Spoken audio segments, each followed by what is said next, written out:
देखिएगा इस वीडियो में क्वेश्चन नंबर हम लोग 7 डिस्कस करने जा रहे हैं। क्वेश्चन बहुत ही मज़ेदार है और इंटरेस्टिंग भी, बहुत ही ईजी है। ठीक है, चलिए देखते हैं क्वेश्चन को। थोड़ा सा कॉमन सेंस लगाना है। आप अगर इसको देखोगे तो ये लेंथ जो आपको दिख रहा है वो 6 यूनिट का दिख रहा है। ये 6 तो ये भी आपका दिखेगा 6 यूनिट का। हम बहुत ईजी वे में बताएंगे क्वेश्चन को। ये भी 6 यूनिट का दिख रहा है। पाइथागोरस अप्लाई करेंगे क्वेश्चन में। अब देखिए आप, ये बेस यहाँ से यहाँ तक का 4 यूनिट का है, यानी बेस अपना है ये 4 यूनिट का। क्लियर है? इसके थ्रू हम लोग क्या निकाल सकते हैं? ये परपेंडिकुलर हाइट आराम से निकाल सकते हैं। और हम लोग कर देंगे यहाँ भी ट्रायंगल को सिमिलर। बात को समझिएगा, हमें निकालना है पीई लेंथ, निकालना है हाइपोटेनस। पीई लेंथ निकालने के लिए हम लोग को जानना पड़ेगा यहाँ से यहाँ तक का डिस्टेंस, और इस चीज़ को मान लेते हैं हम लोग एम, और इसको मान लेते हैं एन। क्लियर है? तो ये ट्रायंगल इस ट्रायंगल के सिमिलर होगा, क्योंकि ये एंगल कॉमन होगा, और ये 90 और ये 90 का डबल ए से दोनों ट्रायंगल सिमिलर होगा। तो हम लोगों को यहाँ पर क्या गिवन है देखिएगा। अगर हम लोग चलते हैं, सबसे पहले हम इन ट्रायंगल ओ एन क्यू में, ओ एन क्यू ट्रायंगल में पाइथागोरस अप्लाई करते हैं। 90 के जस्ट सामने ये है जो कि बताया हमने 6 यूनिट है। 6 square is equal to perpendicular square, यानी कि क्या हो जाएगा Q N square plus base square, यानी कि 4 यूनिट का, यानी 4 स्क्वायर। तो यहाँ पर आ गया 36 is equal to Q N square plus का 16। 36 माइनस का 16 is equal to Q N square. कोई डाउट नहीं होना चाहिए अभी तक।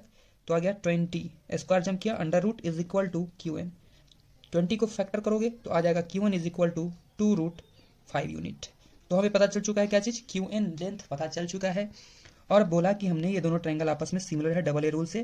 तो यहाँ भी वही कॉन्सेप्ट, खरा बट्टे खरा इज इक्वल टू पड़ा बट्टे पड़ा, आरा तिरछा बट्टा आरा तिरछा, वही कॉन्सेप्ट लगाते हैं हम लोग। तो देखिएगा यहाँ से हम लोग कर सकते हैं कि खरा, इसका बड़ा ट्रायंगल का खरा क्या चीज़ है? ये एन क्यू, जबकि एन क्यू या क्यू एन जो भी हो, और बड़ा छोटा ट्रायंगल का खरा क्या है? M E is equal to पड़ा क्या चीज़ है इसका?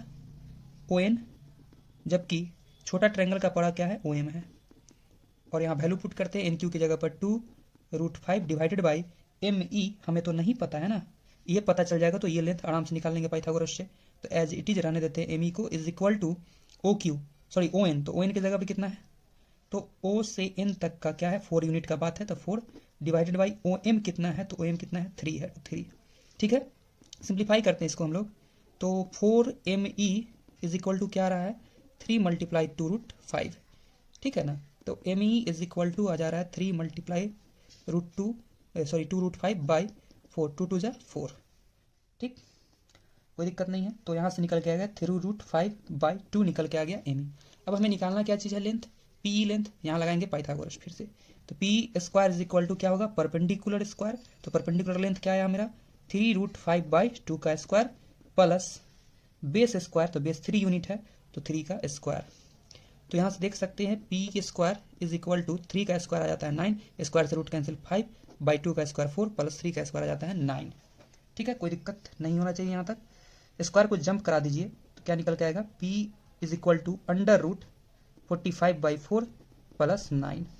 ठीक है, तो P इज इक्वल टू 4 से डिवाइड करेंगे इसको तो आ जाएगा 11.25 प्लस का 9 अंडर रूट, ऐड करेंगे तो P इज इक्वल टू आ जाता है 20.25 अंडर रूट, और इसका रूट निकालने पर आ जाता है 4.5।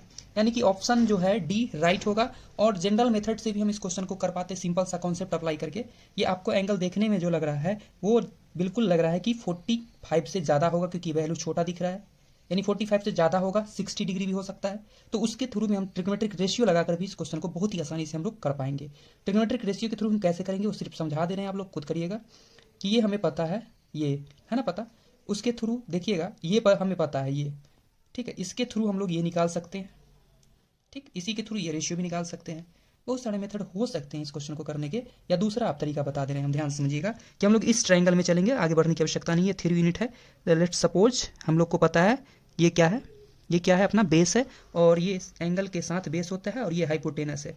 तो बेस हाइपोटेनस याद रखना है, पंडित बद्री प्रसाद हर हर बोले। तो बेस हाइपोटेनस कॉस का कॉम्बिनेशन होता है, और कॉस 60 डिग्री ही रख लेंगे अगर हम लोग। तो देखिएगा बेस क्या कहलाएगा अपना?